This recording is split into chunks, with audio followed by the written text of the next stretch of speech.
So this is unofficial Mahabharat night. And carrying on, we'll be discussing Bhagavatam. But, well, there's a little bit of Bhagavatam here also.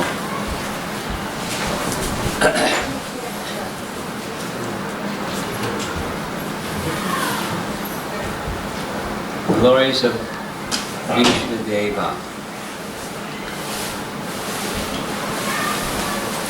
A pure devotee of Lord Krishna. There's a lot of understanding about Bhishmadeva from Mahabharat. There's mixed a little bit of some understandings we have from Srimad Bhagavatam also. What we know about Grandfather Bhishma. But one of the things we know from Yamaraj is that Bhishmadeva is one of the 12 Mahajans. Those of you that know the verse or can read it, we'll say it together. Swayambhur Narada Shambhu Kumara Kavyo Manu Nalado Janako Bhishmo Valir Vayasaki Vayam. So Vayam, that's Yamaraj, Canto 6, Chapter 3. Yamaraj is speaking to the Yamadutas just after the little event with Ajamila, and the Yamadutas were taking the sinful Ajamila to the court of Yamaraj, and the Vishnu Dutas intervened and stopped them.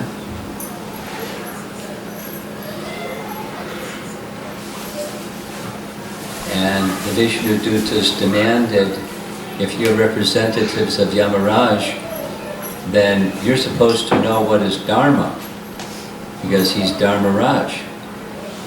So you please explain the codes of Dharma, whereby someone is punished and someone is not. And they gave the codes, what sounded very reasonable, but that was missing the transcendental or paradharma feature of the chanting of the holy name counteracts all sins.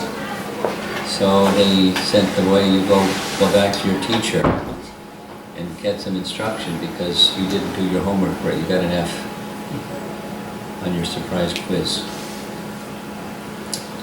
So when the chapter 3 is the Yamadutas go back and they present the situation, what just happened to them, to Yamaraj, and they want to know what happened. Who were those people and why were we stopped? And we thought, you're the supreme. Whoever stops death. But we were stopped. Death was stopped by whoever those people were. Who were they? And does that mean that there's two gods? There's you and then another god, and that could be a problem, because sometimes there may not be agreement between two gods. So, if you think that we're capable of understanding you, please explain. So one of the verses in Yamaraj's explanation is this one. He gives these 12 Mahajans, and these 12 Mahajans are great authorities. They understand Dharma in its fullness. Mahajano Yeda Kata Sapanta. Those of you that have heard Srila Prabhupada speaking, you know that phrase. It's from Mahabharata. And it's spoken by Yudhishthira to the Yaksha when the Yaksha comes out of the lake and the Yaksha is asking different questions. And one of those questions is, sometimes there are contradictory codes of Dharma to follow, and how are you supposed to sort out which one to follow and which one to neglect when they're in contradiction? And Yamaraj gives a really good answer. He says, you're right, it's sometimes very difficult. and therefore one must follow the path of Mahajans. Mahajano yena kata sapanta. The conclusion is properly understood through the Mahajans, and Bhishmadeva is one of those great authorities. Here's the list of the names. And I myself know the real religious principle. So that's one understanding. He was one of the great Mahajans of all times. We often hear that Bhishmadeva was a Vasu. There's not a lot written about what the Vasus are. But we know, we often hear reference to the Ashtavasus. And in Srimad Bhagavatam, there's reference again in Canto 6, Chapter 3, it's Canto 9, Chapter 3. Of the 10 daughters of Daksha given to Yamaraj, one was named Vasu. Now, the situation was, it is Canto 6, but it's not Chapter 3. In any case, Daksha had 10,000 sons, then 1,000 sons, and then some daughters. The 10,000 and 1,000 sons became followers of Narada, and then some daughters. And of the daughters, different daughters were given to different sages for different purposes, for purposes of propagating good praja by Prajapatis, the daughters of Daksha and the Prajapatis. So 10 of those daughters were given in marriage to Daksha, to Yamaraj. One of those daughters was named Vasu, and the sons of Vasu were known as the 8 Vasus. Just hear their names from me: Drona, Prana, Dhruva, not Dhruva Maharaj, different. Arka, Agni, Dosha, Vastu, and Viva, Vasu. Not a lot is spoken about them, but you know what prana is. These are, they're in the categories of demigods, not just Prajapatis and sons of the daughter Vasu. For example, a partial expansion of Drona entered into the body of Nanda Maharaj and enjoyed Krishna's childhood pastimes with him. And when the time of Narada's returning, Krishna, there's a detailed description given by Jiva Goswami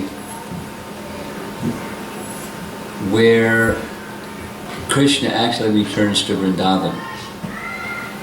Did you know that? Krishna returned to Vrindavan after he killed Dantavakra. He killed Shishupal, and then he killed Dantavakra, was the final giant Vijay pair. According to Jiva Goswami, it was just outside the gate of Mathura. And in the present day, there's a village bearing his name, Dantavakra's name. So the explanation given is Krishna was so close to Vrindavan, he changed his royal attire into Braja attire and entered Braja and gave his association to the Brijvasis. And part of the plan was those who were devas, who had taken birth on earth to assist him in his pastimes, some of whom were partial expansions of devas, they were to be sent back to their deva kingdom. You can research on your own, it's kind of obscure, but it's there. Drona and Dara. Familiar with those names? Some of you? Drona and Tara. They were partial expansions of these two. And so Drona, a partial expansion of him, was part of Krishna's childhood pastimes and then returned to his position as one of the Vasus. Interesting. Madhvacharya gives a somewhat different explanation, and the somewhat different explanation can be because there's different yuga cycles and there are different Vasus by different names. So he indicates the 33 million demigods have basically three categories. There's the sons of Aditi, there are not too many, and the Adityas, the Vasus and the Rudras. And his explanation of the Vasus goes like this. Agni, Prithvi, that's female, goddess of the earth. Vayu, god of the wind. Antariksha, the god of space. Aditya, the sun god. Chandrama,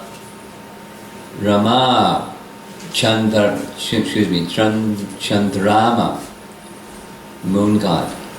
And the nakshatra, god of the 27 nakshatras. Anybody here is into astrology a little bit and familiar with what the nakshatras are? Anybody here?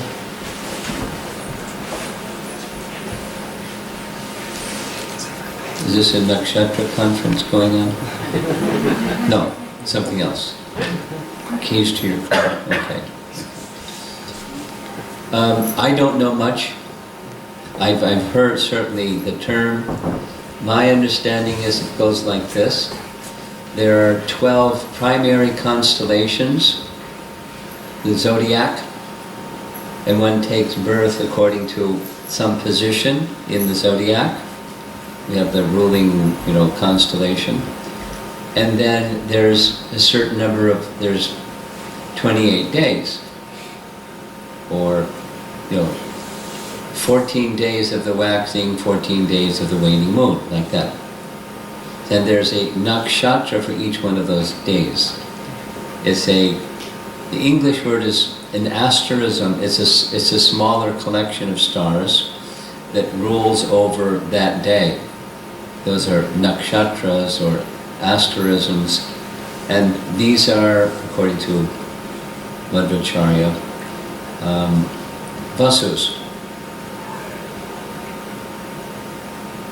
And there's a god of those nakshatras, and his name is Nakshatra.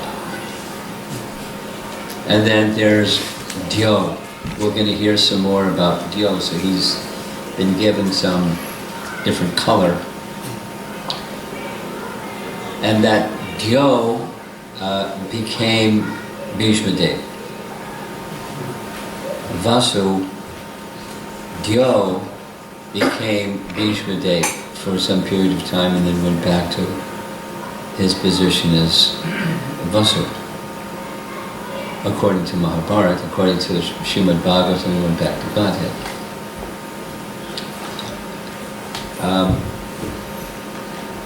Bhishmadeva is spoken of indirectly in Vishnu Sahasranama. Many of you are familiar with that. Maybe some of you have a practice of chanting that, or know persons that have regular practice of chanting the 1,000 names of Vishnu. And one of those 1,000 names of Vishnu is Vasumana. Bhishma, Baladev Vidyabhusan, one of our acharyas, he gave a commentary on the 1,000 names of Vishnu. And his commentary on this Vasumana goes like this. One day, when Yudhishthira Maharaj went to see Krishna, because Krishna was visiting for some time while he was ruling in Hastinapur. When he went to offer his obeisances and greet Krishna in the morning, Krishna was engaged in meditation. So he didn't want to disrupt his meditation, so he patiently waited and waited. It was a long meditation. And finally, after some time, Krishna completed his meditation, and then Yudhishthira came before him, offered his obeisances, and then requested, may I ask, upon whom were you meditating? And Krishna's answer was grandfather Bhishma. He was very satisfied with grandfather Bhishma, so he always remembered him. Vasumana, Krishna's reply, greatly afflicted and lying on the bed of arrows, Bhishmadeva remembered me at the last stage of his life. Because of his remembrance of me, O best of men, I now always remember him. And thus the name, Vasumana.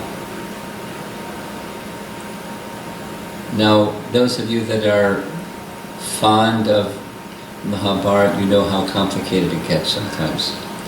So I'm going to be narrating 3 threads of stories, and they're really complicated, so you have to pay attention, or just enjoy so many names. My goodness, how complicated it is. So there was a king, Abhishek, who was very powerful, great warrior, and very exalted king, and so elevated that he attained, this is Mahabharata narration, he attained the heavenly kingdom. And one time, while he was residing in the heavenly kingdom, there was a big festival, and the demigods were invited to attend, and it was held at Brahmaloka. So he got a special vimana and went to Brahmaloka and was enjoying the festival at Brahmaloka. And at the same time, from the heavenly realm, Mother Ganga was also there, and a breeze was blowing in such a manner that parts of her body were being exposed by the wind, and Abhishek was attacked with lust, seeing the bodily features of Ganga, and Ganga, like women, somehow have the ability to know when men are looking at them. She understood that this personality is looking at me, and she became attracted by his attraction. And Brahma noticed the whole thing. And Brahma immediately confronted them both and said, you have no business being in heavenly planets. I curse you that you should descend to the earth planet for some time. And Ganga appealed, please give me some relief. And he then made a pronouncement. Very well, you will give birth to 8 sons, and when those 8 sons are relieved of their life, you'll then return to your position in the heavenly realm. And so Ganga descended. Now, the river Ganga, but Ganga personified, according to the Mahabharata narration, she descended and traveled here and there by the sides of the bank of the river Ganga. And King Abhishek, who is now residing in the heavenly planet, he descended and became Santanu, and they associated in the earthly plane, whereas before they were in the demigod plane of existence. according to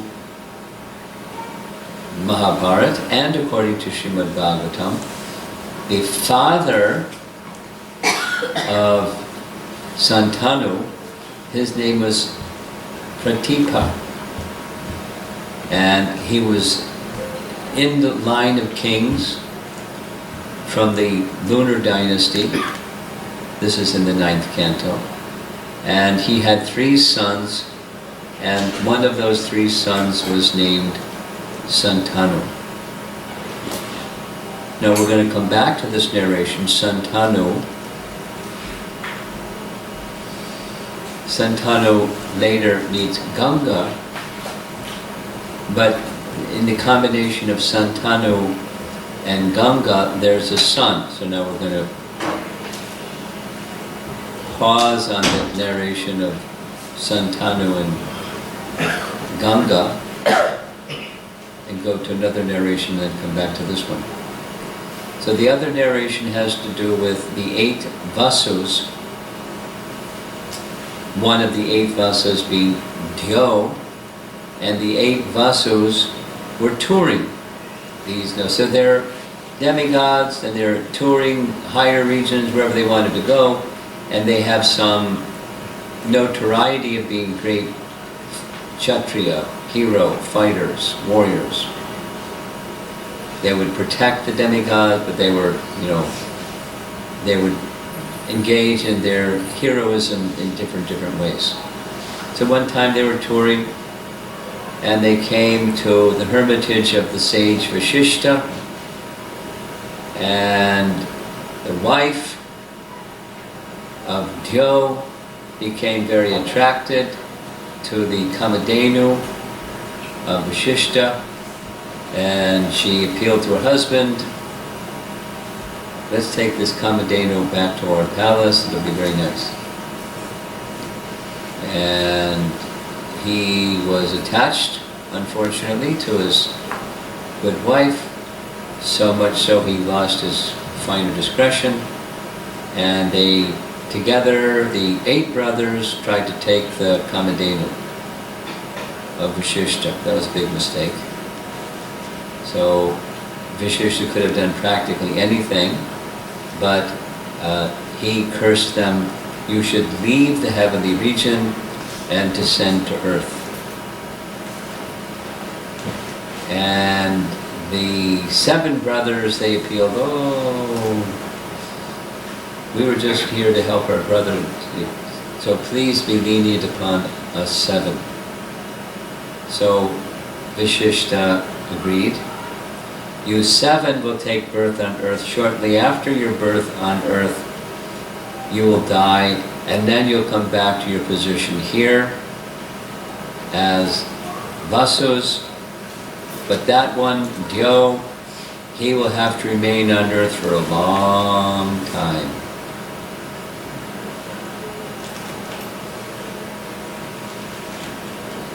So now we'll go back to the other narration. There's Santanu and Ganga, and one time when Santanu was traveling in the forest, practicing his hunting skills and so forth, he saw this very beautiful damsel, and it was Ganga. Now previously, Ganga had come to earth and she saw the father of Santanu. What was the father of Santanu's name? Pratipa, right? Pratipa. So Ganga approached Pratipa. He was in the forest, seated, and she kind of really directly came and sat on his right thigh and said, let's get married. I'm very attracted to you. And he said, it's part of our culture, if a woman is resting on the right thigh of a man, that's an indication that she will become married to his son. So in time I will have a son, and you can be married to him. So there's the son, Santanu, son of King Pratipa in the lunar dynasty. And Ganga was attracted, and he was attracted to her. And he didn't waste any time. He made a marriage proposal. And she agreed on a certain condition. It's a condition any married woman would want. Her condition was, you never object to anything I say or do. And if you agree to that, we can get married. He said, no problem. Let's get married. So they got married. And one by one, the 7 sons born of Ganga, shortly after their birth, were taken by Ganga and thrown into the Ganga. When he gave his word, he'll never say anything objecting to what she says or does. And so those 7 sons, or the 7 brothers of Dio, that died shortly after their birth and then returned to their position as Vasus. But the other Vasu, child number 8, Santanu broke the silence when she was getting ready to drown child number 8. And she said, okay, that's it. You broke your vow. See you later. So she didn't drown that child. Deva Vrata was his name. But she just disappeared into the forest. And there in the forest, she had the small boy, as he grew up, trained both by Vashishta in spiritual knowledge. This is how Bhishmadeva became accomplished as a knower of Dharma, by being trained by Vashishta, and in military skill he was trained by Parashurama. And as we know, Parashurama is well known for his skill in military ability. Later, this relationship with Bhishmadeva and his guru Parashuram becomes a very important part of the Mahabharata drama. We'll narrate that later. But he is his, like Drona was for the Pandavas. Parashuram was for grandfather Bhishma.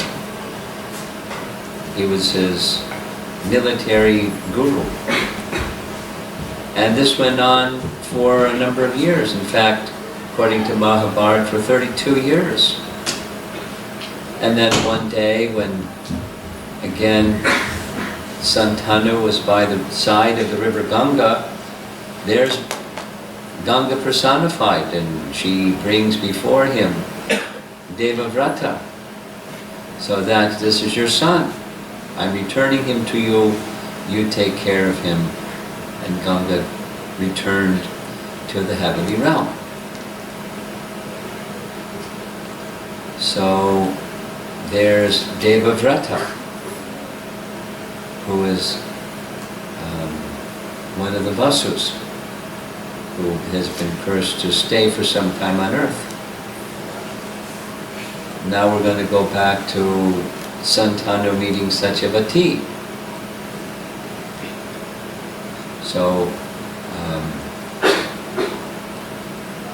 Devavrata was the firstborn son of the king.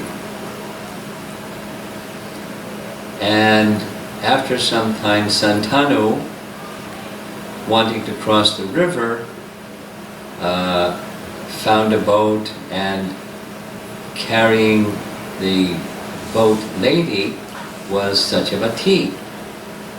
Now, we're going to give another little narration that's even more complicated. Who is Satyavati? According to Srimad Bhagavatam, Satyavati prior to being the daughter of the fisherman, Satyavati was the daughter of a king, Upaichara, and Matsya Garbha. So here's what the Bhagavatam says. This is now 9th canto, chapter 22. In the lineages of kings leading up to the 10th canto, when Krishna makes his appearance at the beginning of the 10th canto. It's that section of the Bhagavatam. It's from the purport. Satyavati was actually the daughter of Uparichara Vasu, by the womb of a fisherwoman known as Matsya Garbha. Later, Satyavati was raised by a fisherman.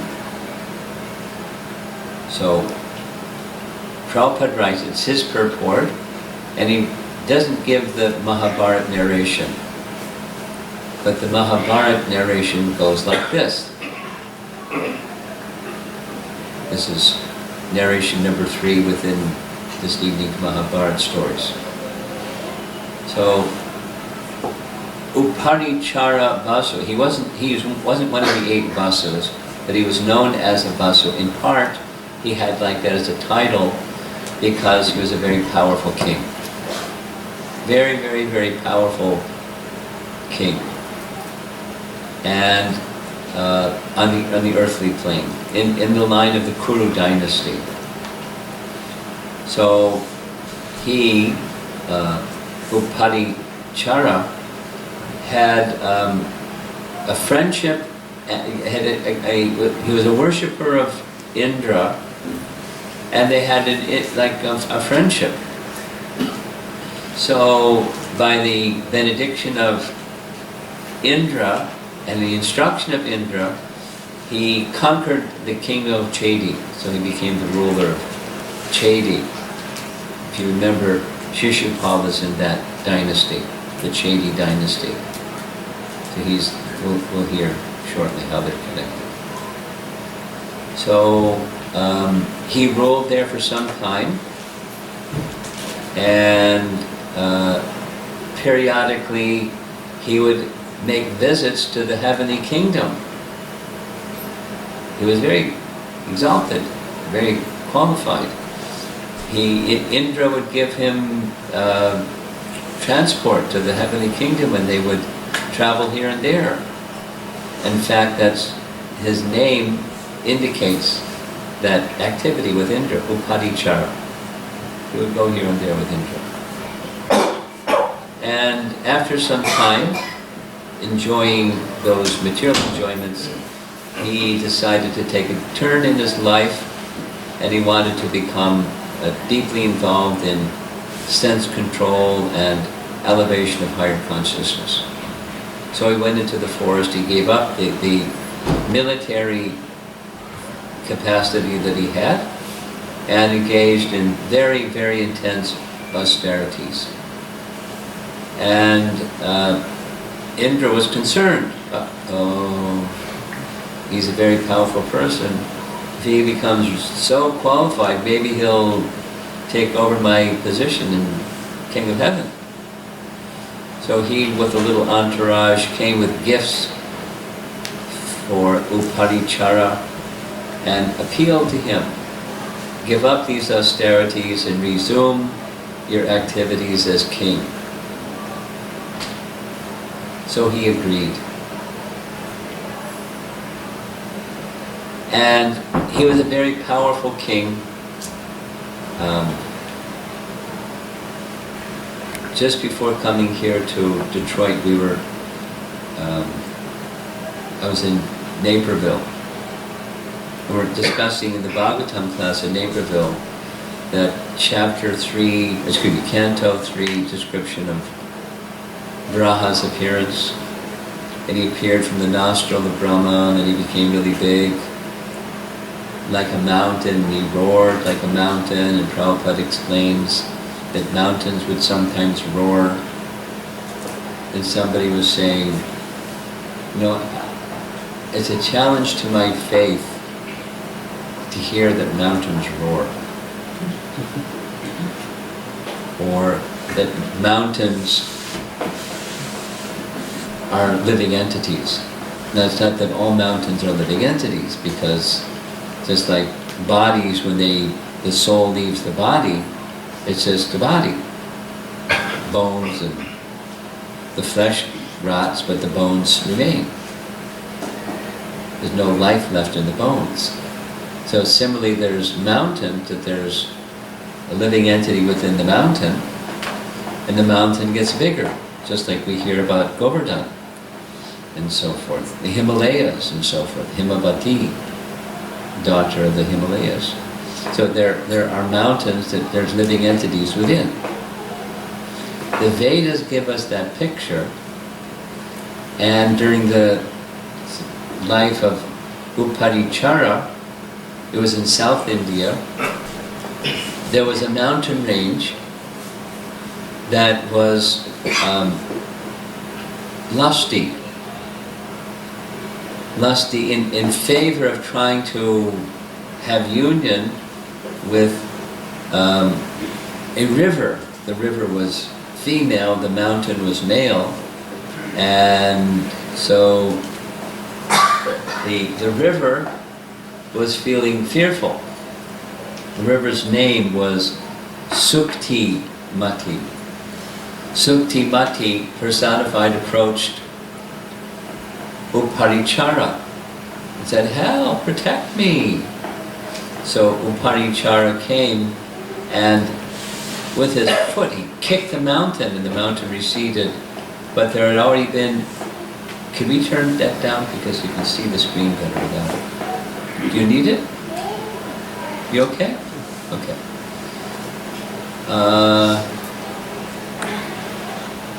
The combination of the mountain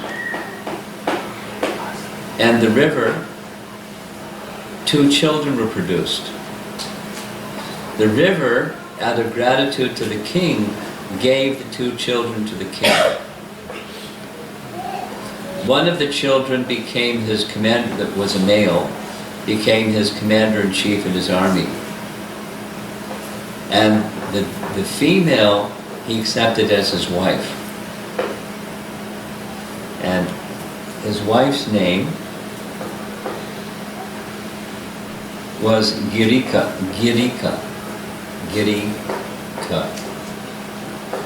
So he was very attracted to his wife, very attached to his wife.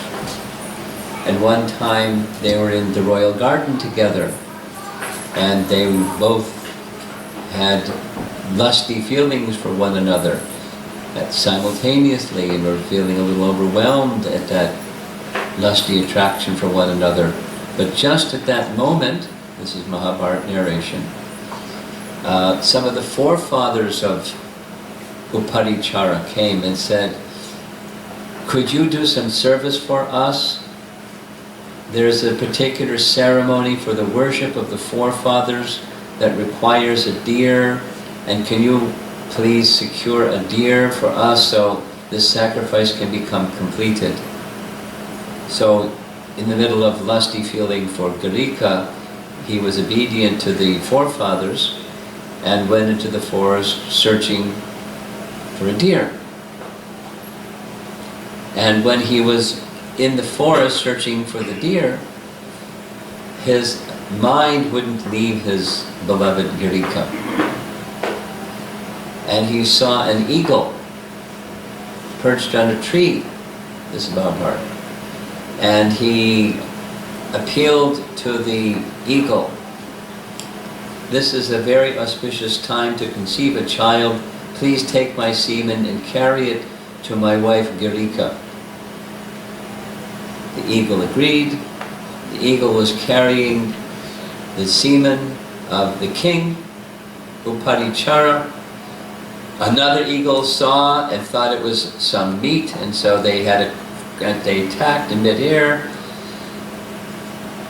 The eagle was flying over the river Jamuna. The semen fell from his mouth and was swallowed by a fish. See, it's a Mahabharata story.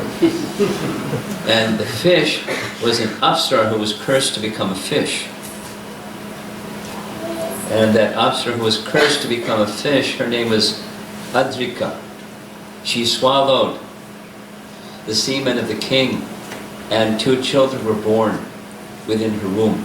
When she, or conceived within her womb, they weren't born yet. And when she had conceived the child, the 2, male and female, within her womb, she was released from her curse. A fisherman caught that fish, and when he opened the fish, much to his surprise, there was a male and a female child. The male and the female child were given to the king, Uparichara. And the king, in turn, accepted the son as a member of his family and gave the daughter to a fisherman to care for, because she was born from the body of a fish. Her body smelled like a fish. So she had a Matsya Gandha was her name. She smelled fishy. Didn't smell good. But the father called her Satyavati. And he thought, my dear daughter, if you take the occupation of carrying persons across the river, one day it may happen. And so it did. One day it may happen that a great sage will be carried by you across the river, and he may give you some benediction. And that's what happened. Parashara was carried by a boat. The Satyavati was carrying Parashara. You know the story.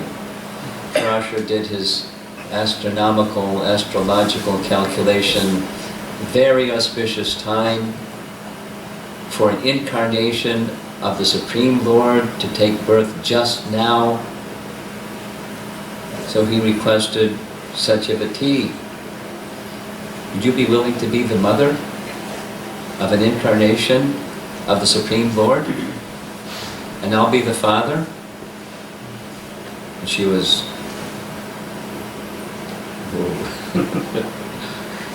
but we're not married. That's okay. This can be arranged in such a way you don't lose your virginity. I have mystic powers. Well, what's it going to be like if I'm walking around unmarried, pregnant for 9 months? He said, don't worry. The pregnancy will be consummated within moments, and the child will be born within moments in an adult form. Well, we're in the middle of the river, and we're on both sides of the river, and everyone's going to see what we're up to. And he said, don't worry. I have a mystic power. I can create an island that's invisible to everybody else. Dvipa, Krishna, Dvaipayana, Vyas, was conceived on a Dvipa, created by Parashara Muni, and so Satyavati trusted the integrity and the words of Parashara, so she became the father. She became the mother of Vyasadeva. That was her first child. Vyasadeva was the first child of Satyavati. So Parashara gave her 2 benedictions besides Krishna, Dvaipayana, Vyasa as her son. One benediction is, your next son will become the emperor. And your fishy smell will now become fragrant. You'll smell celestial smell for miles. So now back to Santanu. When he saw Satyavati, she was very beautiful and she smelled very beautiful, and he wanted to have her as his wife. But that's the story behind Satyavati. Now, Brihat Bhagavatamrita, some of you have read it.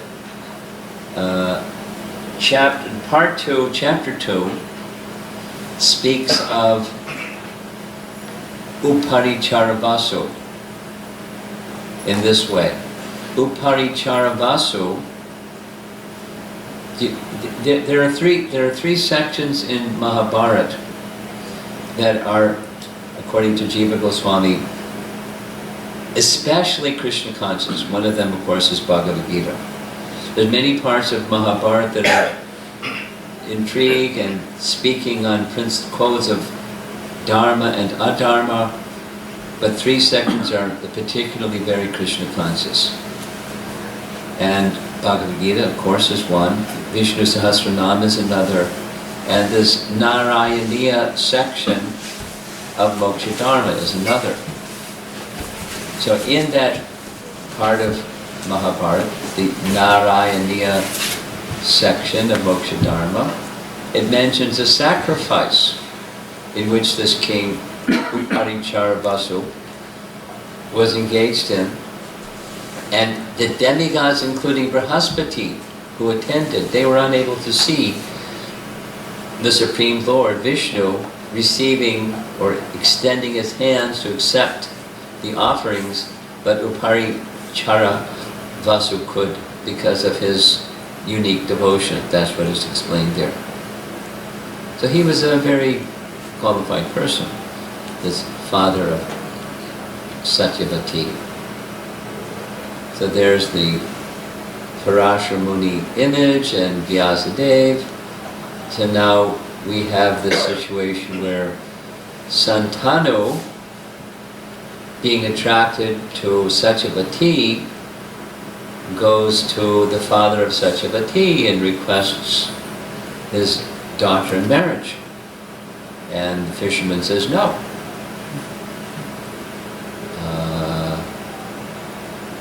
Because my daughter will be giving birth to the next king, or to a king. And you already have a firstborn son who will become the king to follow you, so you can't marry my daughter.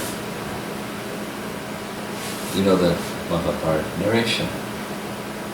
So Santanu was really sad, singing the blues. Woo, woo, woo.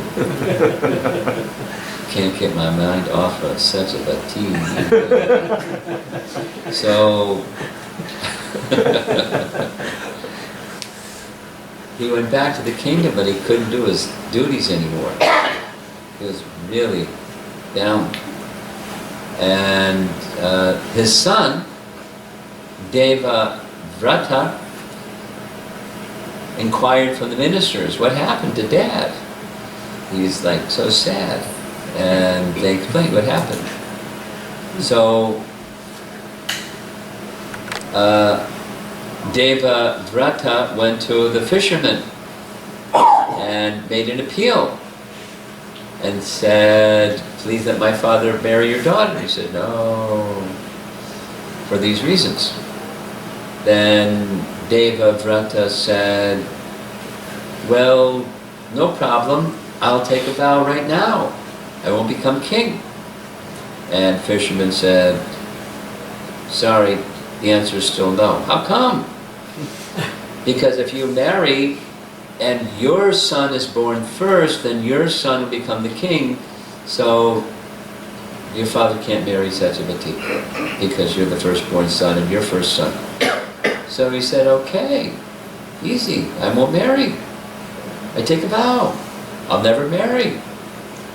And the fisherman said, "It's okay, it's a deal. Shake on it. Sign the contract. Your father can now marry Satyavati." So from that time, Devavrata became known as Bhishmadeva, one who takes a very strong vow. And he upheld that vow, even in great difficulty. The great difficulty was he had to fight. We'll hear some more about it tomorrow. No, Sunday. He had to fight Parshuram, his guru, Dhanurved guru, Parshuram. How'd you like to fight Parshuram? Because he wouldn't depart from his vow. So Satyavati then married Santanu. And Santanu and Satyavati had two sons. One of the sons' names was Chitrangada. He was the elder brother. Now this is straight from Srimad Bhagavatam. Chitrangada, of whom Vichitravirya was the younger brother, was killed by a Gandharva who was also named Chitrangada. You know the story. The Mahabharata story says there was a Gandharva named Chitrangada, and he heard, there's this fellow down there on the earth planet that says he's Chitrangada. He's an imposter. So he went and challenged him, and they had a big battle, and the Gandharva won. And Santanu's son lost, and he was killed. That was the end of Chitrangada. And then Vichitravirya, who was married to Ambika and Ambalika, the two daughters of Kashiraj. We're going to hear that narration Sunday. Vichitravirya married them both, but because he was too attached to these two wives, he had a heart attack and died of tuberculosis. Now, that's Srimad Bhagavatam, Prabhupada's translation of Canto 9, Chapter 22. Mahabharata describes it a little differently, but that's what Srimad Bhagavatam says. So here's the family tree. There's Ganga. Santanu married both Satyavati and sons Vichitravirya and Chitrangada. Santanu married Ganga, and Bhishma was the main son. Devavrata later becoming Bhishma. And Santanu is in this Kuru line. Remember? It's in the line of the Kuru dynasty. The Yadu dynasty is over here. We can say some more things about the Yadu dynasty later. But, Shurasena, Vasudeva, and Kunti, brother and sister. Did you know that Kunti had another sister? Shrutakirti. And Shrutakirti, Kunti and Vasudeva's sister, married one of the sons of Viprachara Vasu. That's not how to say his name. Uparichara Vasu. Uparichara Vasu had 5 sons. One of those 5 sons, because he conquered the Chedi kingdom, so one of those 5 sons married the sister of Kunti and Vasudeva, and that child born was Shishupal. So Shishupal was a relative, directly family related. I mean, little remotely, but family related. Shishupal's mother and Krishna's father were brother and sister. They were first cousins. But he had this problem with Krishna. There's this interesting story. When Shishupal was born, there were many persons that came. They were near contemporaries. Krishna was born a little bit before Shishupal. When Shishupal was born, many persons came to see the newborn child. You know how it is in Vedic culture. And somebody mentioned, oh, this Shishupal, this newborn son. By the way, Vasudeva and Devaki, they also had a newborn son, and his name was Krishna. Just hearing Krishna's name, he started to scream. You know, sometimes children cry, sometimes they whimper, sometimes they cry, sometimes they scream, sometimes they scream so loud you think the whole building is going to fall apart. It was one of those. He screamed,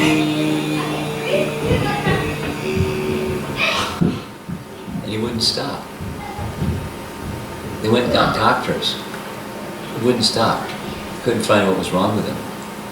They got brahmanas to chant mantras and wouldn't stop. It went on all day, all night. It went on for a month, just Shishupal screaming, just hearing Krishna's name. It's like, in his genes, he really had it in for Krishna. Very profoundly. Terrible being. Born in a royal family, but you know, for a purpose, for Krishna's pastimes. So there's a little description of grandfather Bhishma. Now, from the family tree, we also find that Bhishma becomes Chitrangada died early. Vichitravirya had these two wives, Ambika and Ambalika. When Vichitravirya died, Satyavati was in big anxiety. What's the big anxiety? Who's going to be the next king? Because Bhishma has taken a vow he'll never marry, and Vichitravirya is now gone, and Chitrangada is now gone. So what to do, what to do, what to do? And then there was some advice given to her in Vedic culture, which is no longer allowed in Kali Yuga. The brother may produce a child in the womb of the wife in the absence of the husband of the wife. If the wife is barren, the brother may produce the child. That's not allowed in Kali Yuga. But so that advice was given, and so Satyavati approached Ambika and Ambalika. I know that you're feeling great separation from your husband, Vichitravirya, but we have to maintain the royal order. And so there's this facility in Vedic culture. Would you please oblige? And they were most unwilling, but Satyavati was very persuasive and they agreed, because they were thinking that brother of Vichitravirya was Bhishma. And Satyavati appealed to Bhishma. Can you, will you? To carry on the lineage. And he said, Mom, I've taken a vow. And I don't break vows. But I have a suggestion. There's another brother. You didn't tell anybody, but you told me. Vyasadeva was born before I was born, of you. So call Vyasadeva. So Vyasadeva, when Vyasadeva was born of such a fatigue, he stood before her in full stature, because he wasn't like a little baby, he was, as was promised by Parashara, born in an adult feature, and said, you're my mother, and at any time at all that you have a need of service from me, just call my name. Because he's Vishnu. Just call my name, and I'll be there at your service. So she did, she called him. And Vyasadeva came immediately. But he was in the midst of very severe austerities, and his body was unclean and didn't smell good, and he was like, just wait until after I finish my austerities. She said, who knows what will happen? Vijayataviri is gone, Chitrangada is gone, Santanu is gone. Please perform this service now. And he said it won't have good consequence. But she was in too much anxiety. Moms can sometimes not have their best intelligence working sometimes when they're really concerned with something that really needs to be done now. So, being requested by his mother, these 3 sons were born: Pandu, Dhritarashtra, and Vidura, as you know. Ambika, Ambalika, and Ambika's maid servant. 3 sons carrying on the lineage, Pandu, Dhritarashtra, and Vidura. Fathered by Vyas. But the mother was Ambika and Ambalika, the maid servant, carrying on that line of the Kuru dynasty. So they then, artificially, the sons of Dhritarashtra called this the Pandava line and the Kuru line, the Kuru dynasty, the Pandava dynasty, and so forth. So, on Sunday, we're going to spend some time on Srimad Bhagavatam, on the pastime that takes place where Bhishmadeva identifies how he can be killed in the Kurukshetra battle. It's a little blend of Mahabharata and Srimad Bhagavatam that leads up to the Bhishmadeva lying in the bed of arrows, and Bhishmadeva's pacifying Yudhishthira, and the whole thing. I don't know if there's going to be... That's the presentation for the evening. You can turn that nice light on again now. I don't know if there's going to be any discussion or questions, because it's Friday night Mahabharata stories.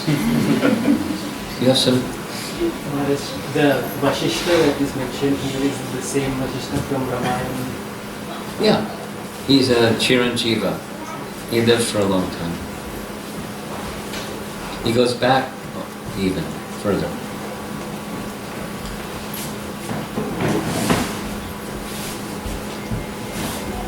All different pages here.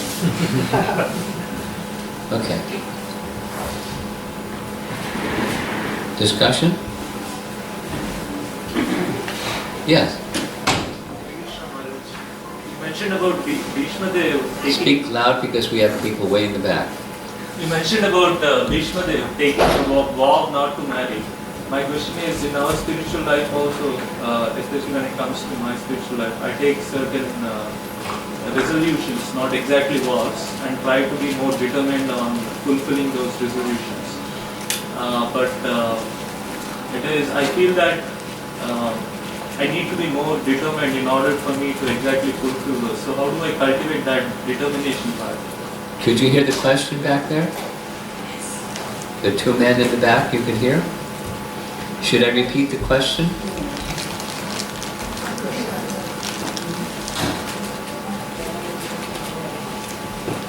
Did they hear the question, or should I repeat the question? I'll tell them. Okay. They don't speak English. Yeah. No. No, both of them. Oh, they're just, okay. Okay.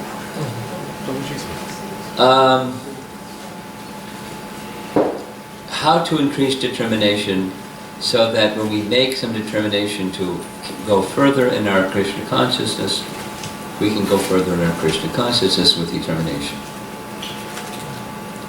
There's two main things that I have heard on this topic. One of them comes from Srila Prabhupada in the Topmost Yoga System. The Topmost Yoga System is a series of lectures recorded in Los Angeles in the 60s, where different devotees are reading verse and purport from chapter 6. And when it comes to this topic, Dridha Vrata, great determination, Prabhupada explains, great determination or determination can become greater by observing principles of sense control. By principles of sense control and properly observing them, one's determination can become greater. And he gives the example of observing fasting days on the appearance days of Vishnu, Vaishnava, standard Vaishnava tapa, or the Ekadasi Vrata. And by observing, in a reasonable way, reasonable meaning that which you can do, and it's not something that's totally artificial, but you observe it, and it increases determination. It increases mental strength. By practice of sense control and offering that sense control to Vishnu in authorized and standard ways, one's determination and mental strength increases.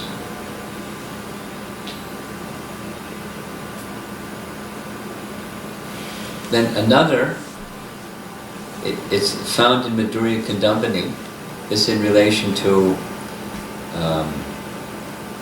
there are different stages of unsteady bhakti or anishtita bhakti.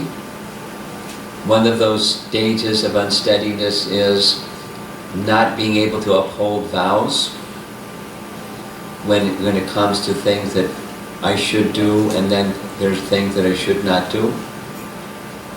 Yama and niyamas. And the principle is find some that you can do and do them consistently.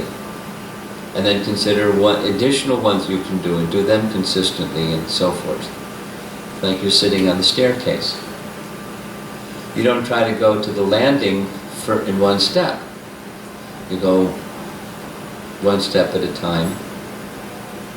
You're like a child walking up stairs. It takes a while to walk up a few stairs, but one step at a time. Like that. So take, for you, or for us, any one of us, take increments of increase of sense control and standard and something that requires determination, and see it through. Stay with it for some time. And then be ready and be prepared to go on to the next and on to the next. Go in steps. And that way, nishtha can be achieved, steadiness of mind. And you know the verse from Canto 1, Chapter 2, where the nishtha stage is described. You know the verse? Anybody here know the verse? Nashtaprayeshu avadreshu nityam bhagavata sevaya Bhagavati Uttama-shloke Bhaktir Bhavati Naistuki Naistuki Naistuki. That's the Nishtha stage. In the Nishtha stage, where steadiness comes from what's described above. Nityam Bhagavata Sevaya, and you know the meaning. The two kinds of Bhagavatas is the book and the person, Bhagavata. And by serving the book and the person, Bhagavata, the abhadras become removed. And as abhadras become removed, one comes closer to the Nishtha stage, from unsteady to steady.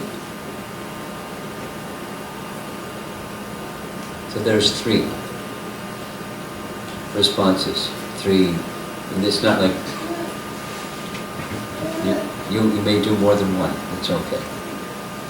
But all 3 give some indication of how to strengthen determination and vow. Yes? Maharaj, can you please give some examples of following this question? Like you said, take step by step and increase your walls of sensitivity. Sure. Let's take Ekadasi. We're all enjoined. Everybody. I mean, except for children. And no grains. No grains and beans. That's, walking on the floor. Now I want to, so what's something that I can do is sustained over time, not, quantum, but, incremental, something that I can do every Ekadasi. Reasonable to maintain it every Ekadasi. Then I can, something I can do, and then I take resources that will help me do that something consistently, whatever that might be, buddy system or accountability or something. Having somebody pull my chain and say, remember, tomorrow's Ekadasi, you're going to have to, yeah, thanks for reminding me. So, strength from the others that also have strength, and not a matter of controlling, but a matter of supporting your Krishna bhakti. And then just do that for some time, and then it becomes your life, your lifestyle. And then something, and then something.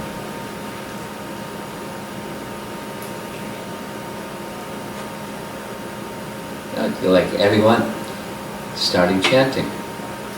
We didn't start at some high number. Most people, some people, a little different, but little step by step. And then just don't go back. And then, so we can increase our chanting on Ekadasi, but where you can sustain it. And you mean it, and you follow through. Take some support, and you so like that.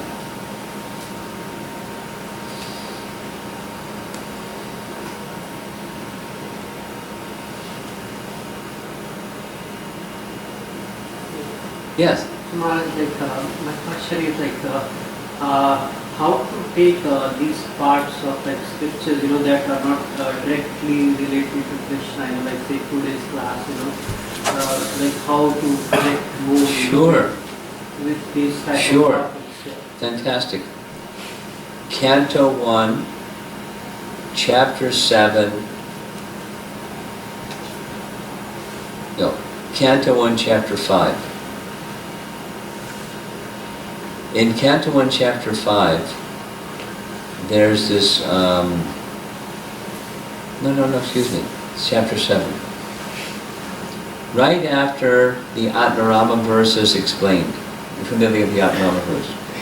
So, the sages say, Krishna Katha, Krishna Katha, that's it, Krishna Katha. Please give us some Krishna Katha.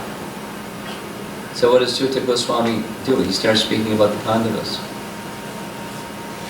And Prabhupada raises the question, and answers the question written one in the purport.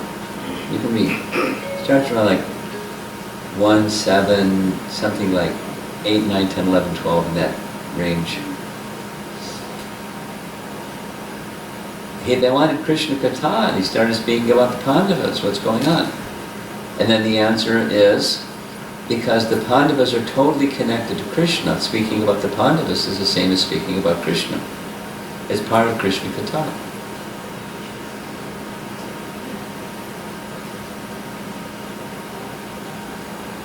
It's of interest to Shukadeva Goswami because it's in relation to Krishna. And it's of interest to us because it's of interest to Shukadeva Goswami because it's in relation to Krishna. There's nothing separate from Krishna. It's all in relation to Krishna. Although it's dealing with something of this world.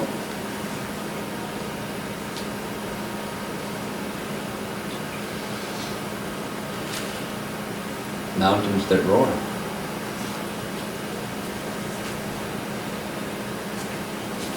And so forth.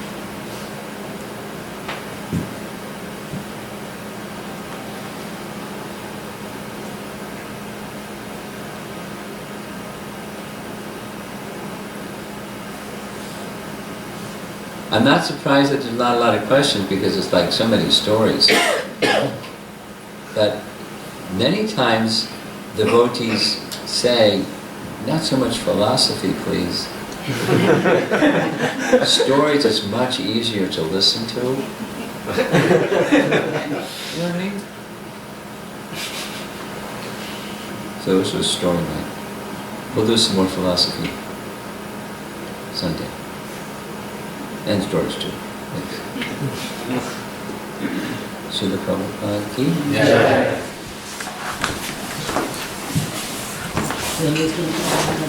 Jai. So quick announcement for tomorrow. Morning classes will be much more different format when Maharaj is here. Saturday, Sunday, Monday 2 classes, Tuesday, Wednesday, all days. Tomorrow starting at 8 o'clock. The topic is Gita values. And it won't be like just class, and there will be dramas, role plays, and much more interesting way of learning values from Bhagavad Gita. And timing starts tomorrow at 8 o'clock, Saturday, Sunday, Monday. So everyone is welcome and take advantage of that. Can you share the location for me? Yes, so morning classes are in Rasamrit Prabhu's home, no white. So tomorrow morning 8 o'clock, Rasamrit Prabhu's home.